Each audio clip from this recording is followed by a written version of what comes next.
Peggy 18.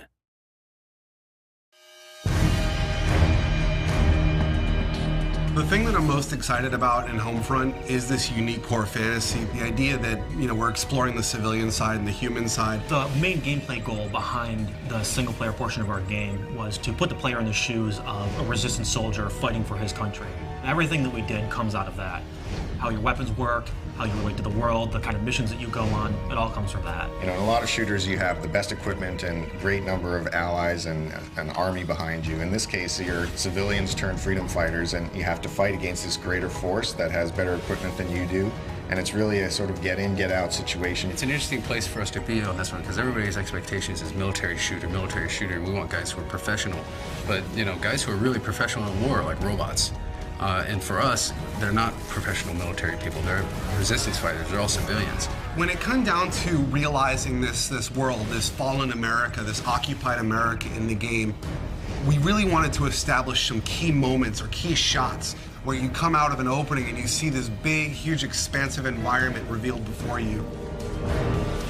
You see this enormous vista of this plane that crashed when the EMP went off. It's kind of like this moment where you're like, this is really something different. It's really spectacular. We really want people to feel like this looks like a place that I grew up in, and then twist it, and now it looks abandoned, now it looks collapsed. The second thing, which I think has been a huge win for us overall, is going after real-world brands. We really want to get these brands in here because they're part of the fabric of American life. So one of the places that the Koreans use as a supply depot is a classic big box store. And they sort of move in and they use the big space to store all their military stuff. And that's one of our big set pieces where the military goes on a raid mission to steal a bunch of fuel. Consequence of violence is something that we're focusing on in the game.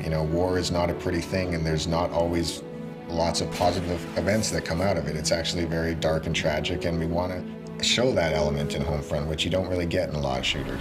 Jake, just put them out of there, Missouri. Who's shooting? Let those bastards come! In an average FPS, you'll blow through 30 to 100 guys every 15 to 20 minutes or so.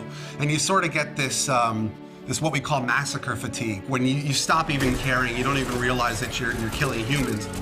But what we're trying to do is really attach emotion to that it actually, there are consequences to violence. Please form a single file line. Have your papers ready for inspection. How am I supposed to make the player feel or care about the fact that they're killing when that's the whole goal of the game? But that's really the fundamental crux of what we're trying to achieve.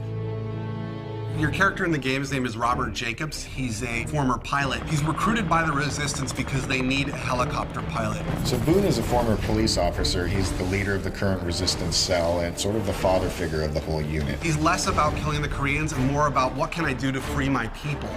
Connor is really the key combat figure of the group. He's a little on the wild side. He's not conventional, but he's really a valuable man to have in a fight. And Rihanna is born and raised in upstate New York. She was kind of the hunter in the wilderness, and she just felt the call to join the Resistance and do whatever she could about it. The final character is Hopper. What makes him really interesting is he's a Korean American, and he has scars on his face from race riots that happened in the early parts of the war.